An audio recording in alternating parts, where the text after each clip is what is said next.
నమస్తే madam. Hello అండి. Lamp movie release అయింది, ఎలా అనిపించింది వాళ్ళు? ఇవాళ March 14th Holi celebration and మా ల్యాంప్ మూవీ సెలబ్రేషన్ రెండు సెలబ్రేట్ చేసుకున్నాం. ఫుల్ హ్యాపీగా అనిపించింది. ఎందుకంటే మేము చాలా ఇయర్స్ నుంచి ఈ మూవీ కోసం వెయిట్ చేస్తున్నాం అండ్ ఈరోజు రిలీజ్ అయింది కాబట్టి ఫుల్ హ్యాపీ. ఓకే, పబ్లిక్తో కలిసి సినిమా చూడటం ఆ ఎక్స్పీరియన్స్ ఎలా ఉంది? మీది ఫస్ట్ మూవీయా లేకపోతే అంతకుముందు గతంలో ఏం చేశారు? నావి టోటల్ 36 మూవీస్ ఉన్నాయి. ఓకే, సో ఈ movie one of the movie. Okay, ఇందులో మెయిన్ లీడా? Second lead. Okay, so main lead hero తను. ఓకే, తన హీరోయిన్ రాలేదు, నా హీరో కూడా రాలేదు. Okay okay. So he's lamp movie director Raju and previous movies కూడా ఉన్నాయి. ఈ మూవీలో crime and suspense, horror, romance అన్నీ మిక్సింగ్ ఉన్నాయి. సో మీరు అందరు కూడా చూడండి. టికెట్స్ కూడా 120 రూపీస్ మాత్రమే మీ అందరికీ అందుబాటులో ఉండేలాగా ప్రొవైడ్ చేశారు. అండ్ మూవీని మీరు చూడకపోతే నిజంగా ఒక ఎంటర్టైన్ మూవీని మిస్ అయినట్టే. ల్యాంప్ అంటే వెలుగు, వెలుగు అంటే ల్యాంప్. హాయ్ అండి, హాయ్ ఆల్ ఆఫ్ యూ. ఈరోజు నేను డైరెక్షన్ చేసినటువంటి ల్యాంప్ సినిమా రిలీజ్ అయింది థియేటర్లో. ఈరోజు ఆడియన్స్ మధ్యలో కూర్చొని మేము కూడా సినిమా చూడడం జరిగింది. సో ఆడియన్స్ నుంచి రెస్పాన్స్ చూస్తే మేమైతే చాలా హ్యాపీగా ఫీల్ అయ్యాము. చాలా కష్టపడి చేసామనే మాట అందరూ చెప్పేదే కానీ మేము కూడా కష్టపడే చేసాము. సో ఖచ్చితంగా సినిమాని చూడండి. ఏంటంటే చిన్న సినిమాకి మీరు ఒక 100 రూపాయలు పెట్టి సినిమా చూస్తే మా అందరి జీవితాలు బాగుపడతాయండి.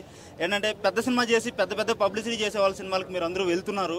ఈరోజు కూడా మేము ఎంతో కష్టపడి మన హైదరాబాద్ సిటీలో కూడా ఒక 6-7 థియేటర్స్ పెట్టాము.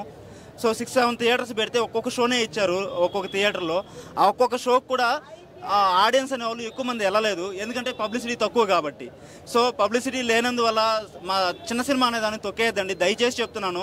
ఏంటంటే పెద్ద సినిమాలకి చాలామంది వెళ్తున్నారండి. నా సినిమా చూసి బాగలేదని చెప్పండి, నేను ఒప్పుకుంటా. కానీ నా సినిమా చూడకనే బాగలేదు అంటే నేను ఒప్పుకోలేను. ఎందుకంటే సినిమా చూడలేదండి ఎవరు, చాలా వరకు సినిమా చూడలేదు. సో దయచేసి నా సినిమా చూడండి. ఎందుకంటే మేము ఈ సినిమా చేసినాక రిలీజ్ చేయడం కోసం ఇప్పుడు 3 ఇయర్స్గా కష్టపడ్డామండి. 3 ఇయర్స్ కష్టపడితే ఇన్ని రోజులకి మాకు ఈ సినిమా రిలీజ్ వరకు వెళ్ళింది. ఎంత బడ్జెట్ ఇష్యూస్, ఏమో చాలా టెన్షన్స్, చాలా బడ్జెట్కి సంబంధించిన చాలా ప్రాబ్లమ్స్ ఎదురయ్యాయి. సో సినిమా రిలీజ్కి వెళ్ళేసరికి టికెట్స్ మీరే ముందు కట్ చేసుకోండి, అలాగైతే థియేటర్స్ ఇస్తాం అనేటువంటి థియేటర్ ఎగ్జిబ్యూటర్స్ ఉన్నారు. పోస్టర్స్ మేమే ఇవ్వాలంట, క్యూబులు మేమే కట్టుకోవాలి, అన్నీ మేమే కట్టుకోవాలనే ఎగ్జిబ్యూటర్స్ ఉన్నారు. సో ఫైనల్గా ఇలా కాకుండా నా సినిమాకి వాళ్ళే అన్నీ చేసే థియేటర్స్ అయితేనే ఇవ్వండి అన్నట్లు మేము చేసాము. సో అలాగే ఆంధ్రాలో చాలా థియేటర్స్కి అలాగనే వాళ్ళే అన్ని క్యూబులు అన్నీ ప్రొవైడ్ చేసి చేసుకున్నారు. సో ఈ సినిమా ఫైనల్గా ఈరోజు మీ ముందుకు వచ్చింది. ఈరోజు కనుక మీరు సినిమాను చూడకపోతే చేజేతుల మా జీవితాలు మొత్తం నాశనం అయినట్లే. సో దయచేసి నా సినిమా చూడండి. ఎంత కష్టపడి చేసామో మీకే అర్థమవుతుంది. చాలా తక్కువ బడ్జెట్లో అండి, కేవలం నేను 25 lakhs బడ్జెట్లోనే ఈ సినిమా చేసాము. కాకపోతే దానికి మించనే ఉంటుంది సినిమా. మా బడ్జెట్కి మించ మేము కష్టపడ్డాం. అందరూ రాత్రి బావులు కష్టపడి చేసిన సినిమా. మీరు సినిమా చూసి బాగుందంటే బాగుంది, బాగాలేదంటే బాగాలేదని ఒక్క కామెంట్ పెట్టారంటే, బాగలేదని పెట్టినా సరే మేము చాలా సంతోషిస్తామండి. దాని కింద మమ్మల్ని బూతులు తిట్టా మేము సంతోషిస్తామండి. కానీ మా సినిమా చూడండి, దయచేసి చెప్తున్నా, మా సినిమా చూడండి. మీరు పచ్చి బూతులు పెట్టండి కింద కామెంట్లో, చండాలంగా ఉందిరా సినిమాని పెట్టండి, నో ప్రాబ్లం, మేము దాన్ని కూడా యాక్సెప్ట్ చేస్తాం. ఇంకా బెస్ట్గా చేయడానికి నెక్స్ట్ టైం ట్రై చేస్తాం. ఇప్పుడు ఈ సినిమా మీరు చూడలేదు అంటే నెక్స్ట్ సినిమా మేము చేయడానికి కూడా మాకు హోప్ ఉండదు. ఎందుకంటే చిన్న సినిమా చేసినా రిలీజ్ అవ్వదు, కష్టపడాలి, అంత కష్టపడి రిలీజ్ అయిన ఆడియన్స్ రారు అనే ఫీల్ దయచేసి మాకు రానివ్వద్దండి.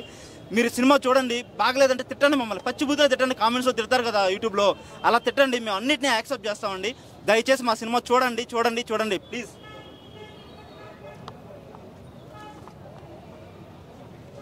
తిట్టండి అన్నాడు, బాగా తిట్టండి. తిట్టేటట్లుగా ఉండదండి సినిమా, బాగా ఎంజాయ్ చేస్తారు. అయితే ఎవరికి వాళ్ళే అంటూ ఉంటారు కదా, కొత్త వాళ్ళని ప్రోత్సహించట్లేదు, మేమంతా కొత్త వాళ్ళం, మమ్మల్ని ఎవరు ఎంకరేజ్ చేయట్లేదు అది ఇదని. ఎంకరేజ్ చేయటం అంటే మీరేదో కోట్లు ఖర్చు పెట్టి సినిమాలు తీయాల్సిన అవసరం లేదండి. కనీసం చిన్న సినిమాలని ప్రోత్సహించడానికి మీరు ఒక టికెట్ కొనుక్కొని సినిమా చూడండి. పైరసీని ప్రోత్సహించకండి. ఆటోమేటిక్గా కొత్త వాళ్ళకి అవకాశాలు వస్తాయి, కొత్త డైరెక్టర్లు వస్తారు, మీలో నుంచి ఎంతోమంది యాక్టర్స్ తయారవుతారు, ఎంతోమంది ముందుకెళ్తారు, కొత్త ప్రొడ్యూసర్స్ కూడా వస్తారు ఇండస్ట్రీకి. అలా కాకుండా 100 కోట్లు పెడితేనే సినిమా చూస్తాం, 200 కోట్లు పెడితేనే సినిమా చూస్తాం అనే పరిస్థితి ఉంటే కొన్ని రోజుల్లో ఆ 100-200 కోట్లు పెట్టేవాళ్ళు కూడా కనపడరు మీకు. ఎందుకంటే అప్పటికి జనాల పరిస్థితి 1000 కోట్లు పెడితేనే చూస్తాం ఇట్లాంటి పరిస్థితికి వెళ్తారు. అట్లా ఎప్పుడు కూడా హై బడ్జెట్ మూవీస్ మాత్రమే బాగుంటాయని కానీ హై బడ్జెట్ మూవీసే చూస్తామని కానీ అనకండి. ఇవాళ రేపు చిన్న సెల్ ఫోన్లో తీసిన ఒక చిన్న వీడియో కూడా ఎంతో వైరల్ అవుతుంది. అంటే మీరు అర్థం చేసుకోండి, కంటెంట్ ఈజ్ ఇంపార్టెంట్. కంటెంట్ బాగుంటే చిన్న పెద్ద అనే తేడా లేకుండా ప్రతి ఒక్కళ్ళు సినిమా చూస్తారని మేము అనుకుంటున్నాం. జస్ట్ కాకపోతే ఏంటంటే అది మీ వరకు చేరాలి. దయచేసి మీడియా వాళ్ళు, మిత్రులు, మీరే మా సినిమాని ప్రజల దగ్గరికి చేరిస్తే ప్రజలు ఆటోమేటిక్గా వాళ్ళకి ఆ ట్రైలర్ నచ్చి బాగుంది అని అంటే డెఫినెట్గా సినిమా చూస్తారు. మా సినిమాలో కావలసిన అన్ని అంశాలు ఉన్నాయి, అన్ని ఎమోషన్స్ ఉంటాయి. మీరు హ్యాపీగా చూసి ఎంజాయ్ చేస్తారు. థియేటర్లో టికెట్ రేట్ కూడా 110 రూపీసే పెట్టామండి మల్టీప్లెక్స్లో.